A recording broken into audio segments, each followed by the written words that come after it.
The Nokia 7.2 was poised to become a holiday favorite for people still nostalgic for Lumia phones in 2019. With a clean Lumia-like design and Zeiss branded triple cameras, it looked like a nostalgic take on the Lumias of old.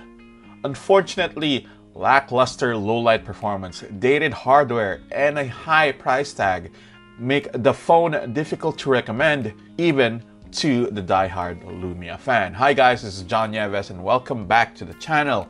And this is our full review for the Nokia 7.2. Very few brands have polycarbonate phones that's so well built you'd mistake them for metal, but the Nokia 7.2 is one of them. The phone is completely built out of polycarbonate, but you wouldn't notice it until it was pointed out to you.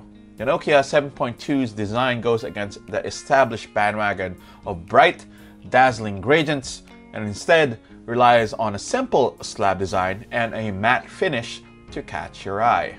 The back of the phone is dominated by the triple camera module with a physical fingerprint scanner set right below it. The power and volume rocker is on the right side of the phone, while a dedicated Google Assistant button sits on the left. There's a 3.5mm jack on the top, and the bottom holds a USB Type-C port flanked by speaker grills. The phone uses a 6.3-inch Full HD Plus panel with Gorilla Glass 3 protection with a notch, along with pure display tech. Now that basically means that the display is HDR capable, and just like other similarly equipped phones in the Nokia range, the 7.2's display looks lovely. Colors are punchy and vibrant, and while it's no AMOLED panel, it still looks pretty great. Moving on to the internals of the phone.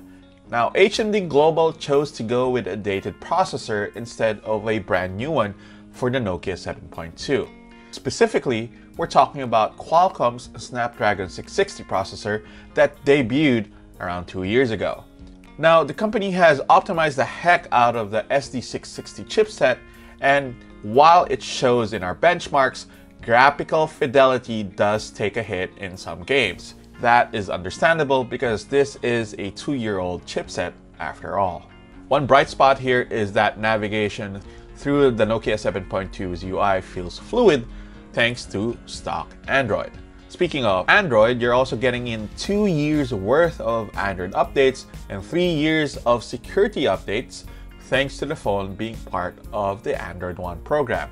You'd think that a Nokia branded phone would have good camera performance, especially with Zeiss branding. They were the first brand to come out with a high-resolution camera on a phone many years ago, phones like the Lumia 1020 and the Nokia 808. But while the Nokia 7.2 has Zeiss branding and a high-resolution 48-megapixel camera, along with an 8-megapixel wide camera and a 5-megapixel depth sensor, photos weren't as good as we expected. Daylight photos were okay, but the camera struggled with low light performance. Even the built-in night mode in the camera wasn't a lot of help, as it usually overexposes the image instead of making it better.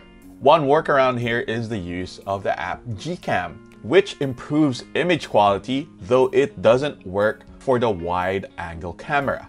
Aside from the issues with the camera, the Nokia 7.2 also has to contend with a smaller than average battery coming in at just 3,500 mAh. We scored around 6 hours and 43 minutes of screen on time with the phone, and while the device does have fast charging out of the box, it only comes with a 10-watt charger. Like we said in the intro, it's difficult to recommend a Nokia 7.2 to anyone, considering that there's plenty of better options in the same price range. At $15,990, it goes up against phones made by Xiaomi, Realme, and Oppo that have more cameras, newer processors, or bigger batteries. If HMD Global manages to fix the phone's camera software, it would be an easier recommendation. But at this point in time, you should give the Nokia 7.2 a pass, even if the phone does get guaranteed Android updates thanks to Android One, and even if you long for the Lumia brand. That is pretty much for this full review, guys. Thank you very much for watching. If I sound a little stuffy, it's because I'm sick, but obviously that's not gonna stop me from making a video for you guys. So like, subscribe, and comment. Thank you very much, guys. My name is John. Peace out.